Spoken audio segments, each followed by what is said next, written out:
नमस्कार, आप देख रहे हैं समाचार टाइम 24 और मैं हूं आपके साथ दीप्ति अग्निहोत्री। आपका स्वागत है हमारे प्रोग्राम खास खबर में। गुजरात के साबरकांठा जिले में एक छोटा सा गांव है अकोदरा। इस गांव की ये खासियत है कि यह देश का सबसे पहला डिजिटल विलेज है, जहां देश भर के शहरों, कस्बों और गांव में नोटबंदी के बाद बैंकों के बाहर लंबी लंबी कतारें देखने को मिल रही हैं।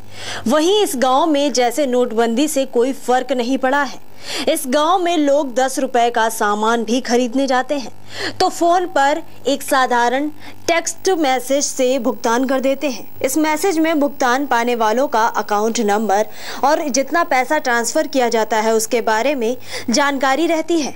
यह मैसेज किसी और को नहीं बल्कि खरीदार सीधे अपने बैंक को भेजता है और फिर आगे का काम बैंक कर देता है। आपको बता दें कि साबरकांठा जिले का यह गांव अहमदाबाद से सिर्फ 90 किलोमीटर की दूरी पर है। अकोदरा में 24 घंटे वाईफाई की सुविधा उपलब्ध है और इसे देश का पहला डिजिटल विलेज कहा जा रहा है। इस गांव को डिजिटल बनाने में एक प्राइवेट बैंक की बड़ी भूमिका है। बैंक ने करीब 1 साल पहले इस गांव में एक पायलट प्रोजेक्ट शुरू किया था। सूरत की टेक्सटाइल इंडस्ट्री से 10 लाख लोग जुड़े हुए हैं, लेकिन 8 नवंबर के बाद से यह भी बंद होने की कगार पर आ गई है। कैश की किल्लत ने टेक्सटाइल यूनिट को हफ्ते में 3 दिन बंद रहने को मजबूर कर दिया और केवल रात की पाली में ही काम हो पा रहा है। इंडस्ट्री को संकट से उबारने के लिए गुजरात टेक्सटाइल फेडरेशन ने कपड़ा मंत्री स्मृति ईरानी से मदद मांगने का निर्णय लिया है। सूत्रों की माने तो नोटबंदी के बाद इस इंडस्ट्री को करीब 80% का नुकसान हो चुका है। टेक्सटाइल बिजनेस का सालाना टर्नओवर करीब 350 करोड़ रुपए है। इस संकट से इंडस्ट्री को उबारने के लिए साउथ गुजरात टेक्सटाइल फेडरेशन कपड़ा मंत्री स्मृति ईरानी से मदद की दरख्वास्त करेगी। स्मृति ईरानी शनिवार को गुजरात जा रही हैं। एम्स में किडनी प्रत्यारोपण का इंतजार कर रही विदेश मंत्री सुषमा स्वराज लोगों की शुभकामनाओं से अभिभूत हैं। गुरुवार को ट्विटर पर सुषमा स्वराज ने लिखा, लोगों की शुभकामनाओं के लिए मैं हृदय से आभार प्रकट करती हूँ।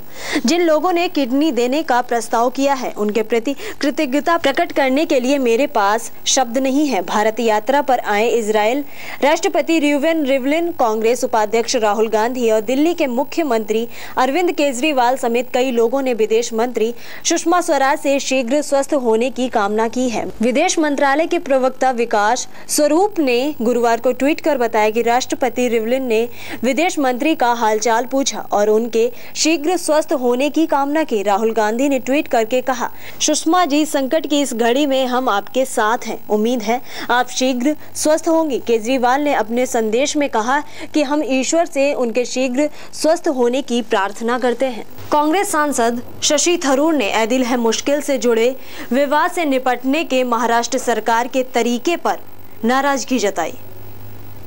थरूर ने टाटा लिटरेचर लाइव फेस्टिवल में एक बहस के दौरान कहा, हमें पाकिस्तान के रचनात्मक लोगों, कलाकारों और व्यवसायियों का भारत में स्वागत करना चाहिए। उन्होंने करण जौहर की फिल्म से जुड़े विवाद को लेकर कहा, निश्चित तौर पर कांग्रेस का कोई भी मुख्यमंत्री मनसे जैसे संगठनों से बातचीत नहीं करता। गौरतलब है कि फिल्म में पाकिस्तानी कलाकार फवाद खान के होने के कारण मनसे ने इसका पुरजोर विरोध किया था और पार्टी फिल्म का प्रदर्शन नहीं होने दे रही थी।